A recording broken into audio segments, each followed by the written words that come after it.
with the speed of light, a cloud of dust, and a hearty hi-yo silver, the Lone Ranger.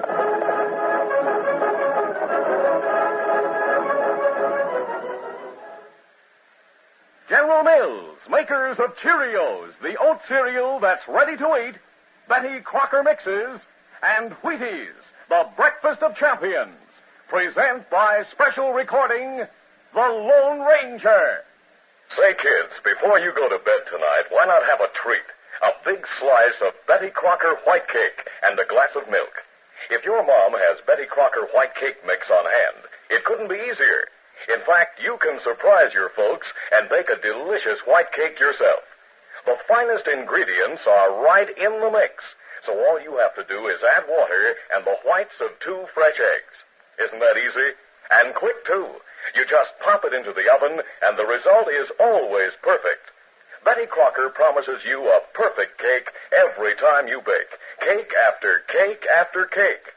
And you can frost your Betty Crocker white cake with a thick, creamy chocolate frosting, or enjoy it plain with a dish of ice cream. You know, Betty Crocker white cake has all the special goodness and keeping quality of the best homemade. Ask Mom to keep several packages of Betty Crocker cake mix on hand and bake up a perfect cake soon.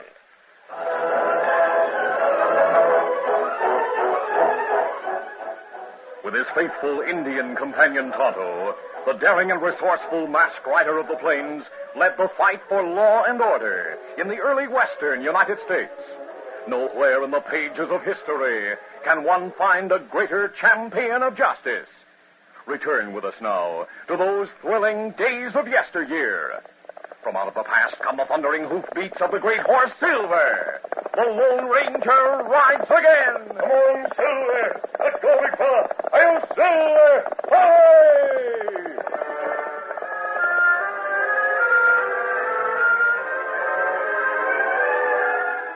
Shortly after the Civil War ended, General Hazen was placed in charge of the Department of Indian Affairs.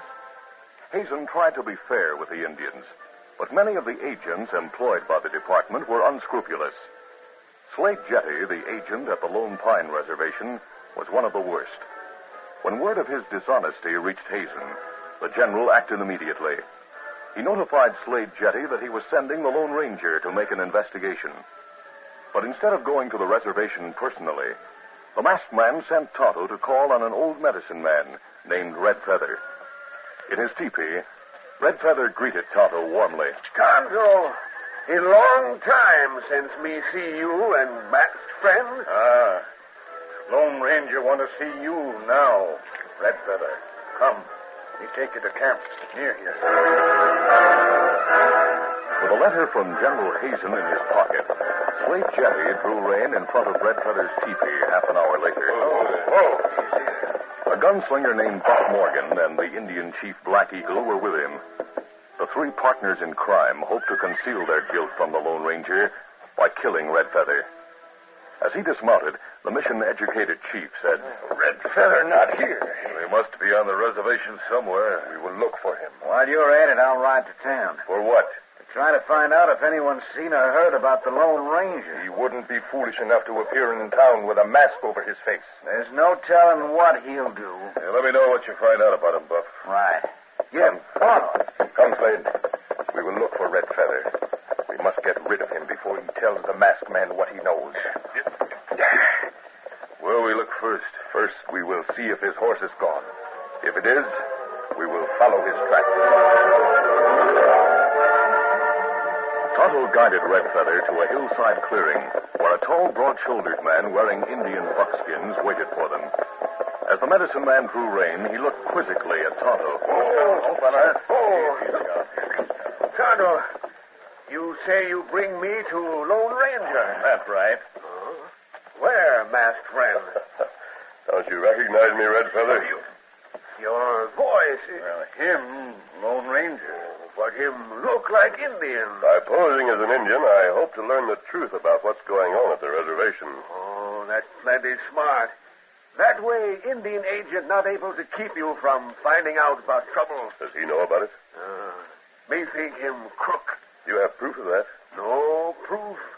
Only suspicion. Did you know Indians from the reservation have attacked stagecoaches and supply trains?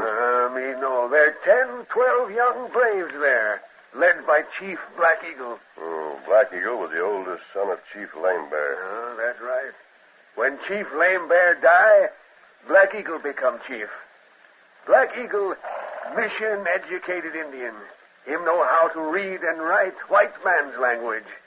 But him not good chief. What about his younger brother, Little Crow? Little Crow, good Indian. But him afraid of Black Eagle. It bad. Little Crow, not chief but tribe. Where did the renegade Indians get their weapons? Maybe Indian agent give them to him. Slade Jetty? Him or a friend.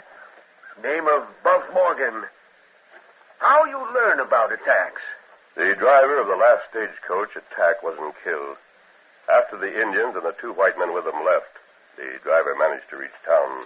Me wonder why people in town not suspect Indians before this. There were no tracks to show that Indians took part in the attacks. But the law did find tracks left by 2 horses wearing shoes. Everyone thought 2 white men were responsible for the crimes.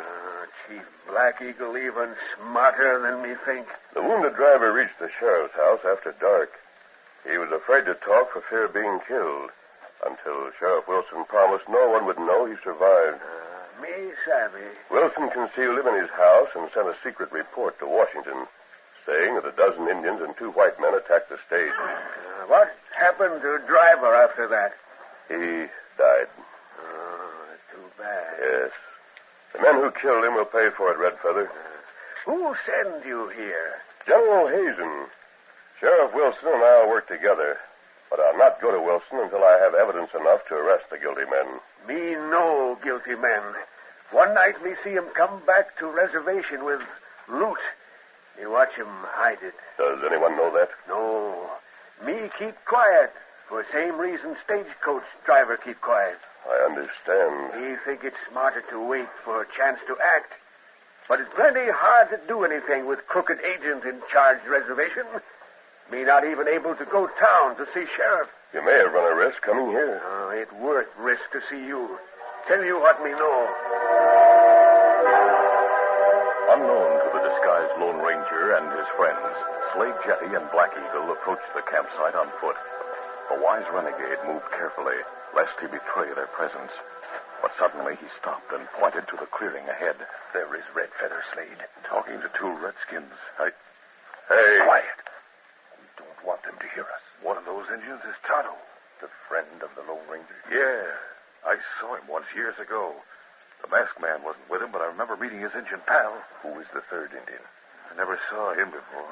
I wonder how much Red Feather told them. I'm wondering where the masked man is. His Indian friends must know that. Come on, Chief Black Eagle. We'll get those 3. A moment later, the disguised Lone Ranger, Red Feather, and Tonto were startled by Chief Black Eagle's sharp command. Raise your hands. And do it fast before I blow your heads off. Chief Black Eagle. We followed you here, Red Feather. All 3 of you are covered. Chief Black Eagle, why you come here with Slade Jetty? You'll answer the questions, Red Feather, not Black Eagle. I will cover them, Slade, while you disarm them. First, I'll see if Red Feather's armed. You know me not carry gun. I'll make sure of that. And you'll disarm your pals. They might try a fast move if I try to take their guns. See. Yeah, I reckon you were telling the truth. He has no weapons? No. Red Feather will cover you and your pals while you take their guns. Me not take guns from friends. Do as I say or I'll kill you now.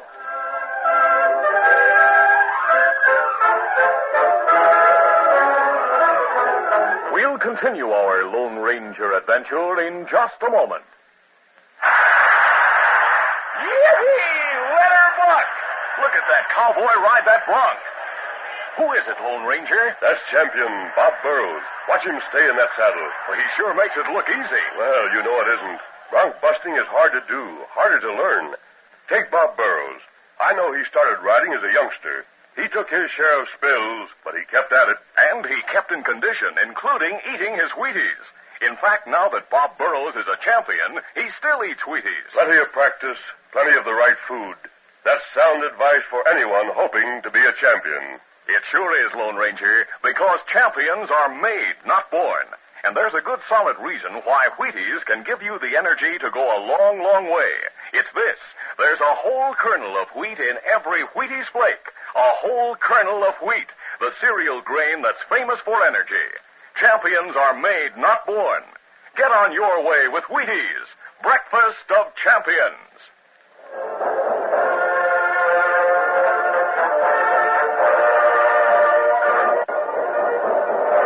Now to continue. When Red Feather refused to take his friend's weapons, Slade stepped toward the old medicine man with a hand upraised to strike him. Covered by Chief Black Eagle, the Lone Ranger had no chance to draw his own gun.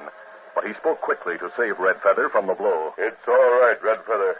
Take our guns. You do not speak like an Indian? Nor do you. I am mission educated.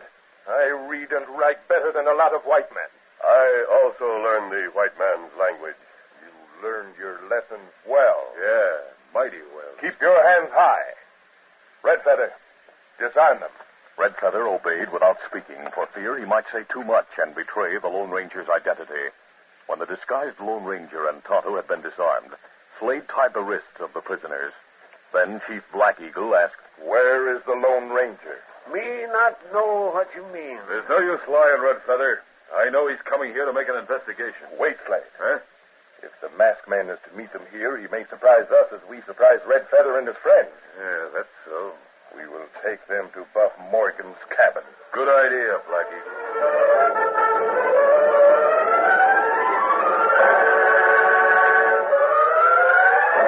By mid-afternoon, Black Eagle and Slade Jetty reached Buff Morgan's cabin with their prisoners.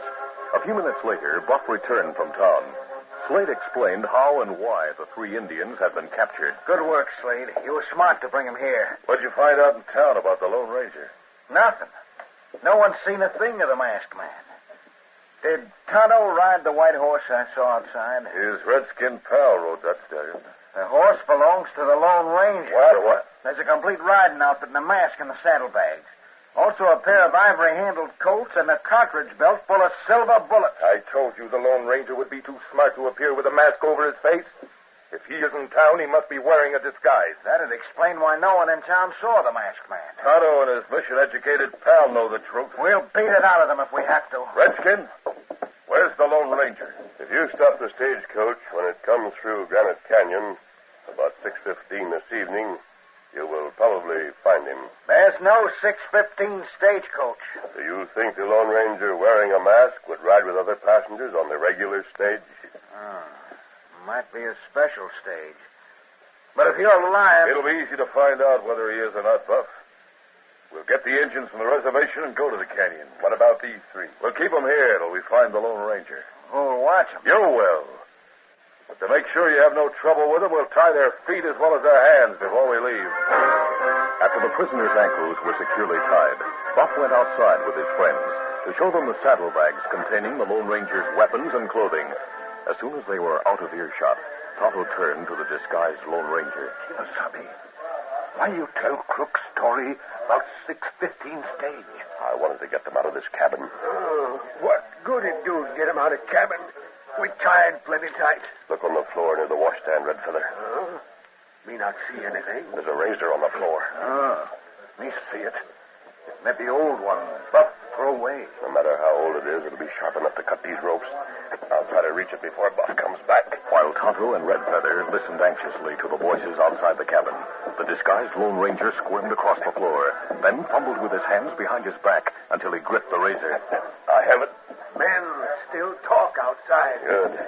If we have only a couple of minutes more, we'll all be free. Ropes with razor. I can't cut the ropes on my own wrist, Tonto, but I think I can cut yours. Turn your back. When your hands are free, you'll be able to release Red Feather and me. There. Within a few minutes, all of the prisoners were rid of the ropes that had held their wrists and ankles. They heard Slade and Black Eagle mount their horses and ride away. Instead of returning to the cabin at once, Buff remained outside watching his friends ride away. When Slade and Black Eagle were almost out of sight, Buff turned to re-enter the cabin. By that time, the Lone Ranger and Tonto were flattened against the wall, one on each side of the open door. As Buff stepped through the doorway, the Lone Ranger grabbed him. Come here, you. The Lone Ranger clamped a hand over the outlaw's mouth while Tonto snatched weapons from the startled man. You have guns, Kimasabi. Good. Let go of me. I'll let you go, but don't try a fast move. How did you get free? It was easy, thanks to your carelessness with a razor. What we do now? We'll tie and gag Buff. Then I'll put on my own clothing and ride to Sheriff Wilson's office. What clothes are you talking about? The clothing you found in Silver's saddlebags belongs to me. You mean you... I'm the Lone Ranger. Oh, no. We get rope and tie this fella. While Red Feather and Tonto tied Buff, the Lone Ranger brought his saddlebags into the cabin. With his back to Buff and the medicine man, he washed the stain from his hands and face and quickly changed from buckskins to his own clothing. When his mask was in place, he turned. Tonto, if you'll stay here to guard Buff, Red Feather will be able to return to the reservation. He wants crook. Red Feather, would it be possible for you to re-enter the reservation without being seen? Oh, me no secret way to get inside reservation. Good. When you reach it, have someone you trust round up a dozen or more reliable men. Bring them secretly to Chimney Rocks. I'll meet you there at 5 o'clock. Adios. Adios. Easy, steady, big fellow. Come on there.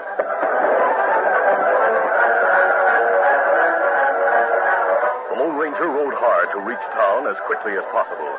On the outskirts of the small community, he pulled his Stetson low over his mask, then guided Silver to an alley, which led to the back door of Sheriff Wilson's office. He dismounted and went inside. Easy, steady, big fellow. Sheriff Wilson looked up from his desk and exclaimed, Great Scott. Hello, Sheriff. If you were the masked man I'm expecting, you'll have a torn piece of blank paper that'll match up to the piece that was sent to me. That'll identify you. From an oiled silk pouch fastened to a fine chain that hung around his neck, the Lone Ranger drew a neatly folded piece of heavy stationery. General Hazen sent this to me. I'll see if the torn edge matches my hand. The sheriff took half of a sheet of stationery from his desk and placed the torn edges side by side. Satisfied, Sheriff? Yep, you're the man I've been waiting for. The killers we want will attack a stagecoach in Granite Canyon this evening at 6:15, Sheriff. There's no stage tonight. There will be if you'll cooperate with me. Just tell me what to do. In a few words, the Lone Ranger explained the situation to the listening lawman. I'll see that 4 well-armed deputies are inside the stage. But it'll be doggone hard to find anyone with nerve enough to drive it. I'll handle the reins. You may stop a bullet if you do. I'll risk that to capture those men. There'll be 14 of them in the canyon. Oh. 4 of my men will be hiding in the stagecoach, and I'll get 8 more to ride to the canyon ahead of time. But we may need more than that. We'll have the help of Red Feather and a dozen or so trusted Indians from the reservation. We could use their help, but they've got no weapons. That's why I asked Red Feather to meet us at 5 o'clock at Chimney Rocks. We'll take rifles and ammunition to them. Now, Sheriff, if you'll make arrangements for the stagecoach. I'm on my way, mister.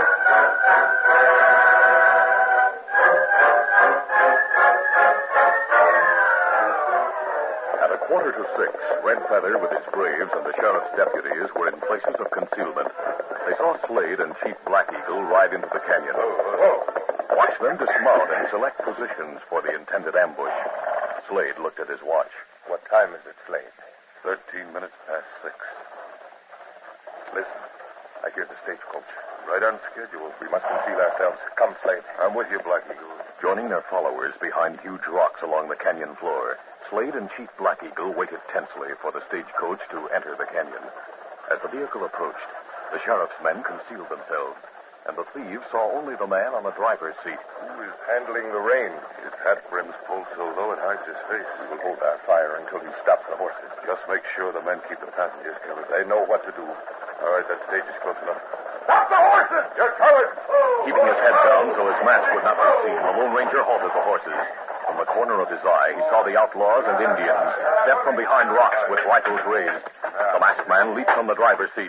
The move was a signal to the men on the canyon rim. They opened fire. The startled ambushers looked up, giving the Lone Ranger, the sheriff, and his deputies time to reach the protection of sheltering rocks. A moment later, their guns were in action. Get back to the cover of the rocks. The rocks won't protect us from the shots coming from the canyon rim. Then we'll have to get out of here. No! Black Eagle. I'm hit, Slade. Help me. Help yourself. I'm getting out of here. Slade and the renegades, who hadn't been wounded, made a desperate run for their horses, but flight was useless. Bullets from the canyon rim dropped several in their tracks.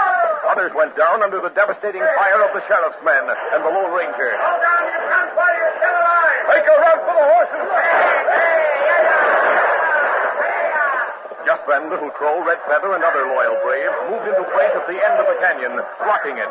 Slade and the surviving Indians halted. Red Feather! You make move, me kill you. Don't shoot up. I give up. The fight was over.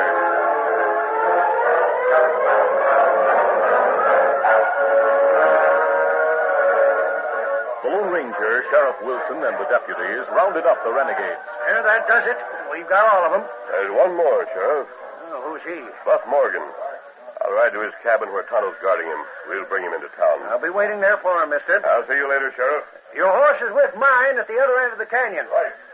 Sheriff, after Cook's in jail, me show you place on reservation where Black Eagle and friends hide loot from robberies. I'll ride to the reservation with you to get it, Red Feather. Oh, who's this young Indian? Him, Little Crow, young brother of Chief Black Eagle. Oh, Sheriff. Well, Little Crow, with Black Eagle out of circulation, you'll be chief of the tribe. Oh, that's plenty good. Little Crow make fine chief. Sheriff, me want you know all braves on reservation not bad like Black Eagle and friends. I know that, Little Crow. And so will General Hazen when he gets a report from the Lone Ranger.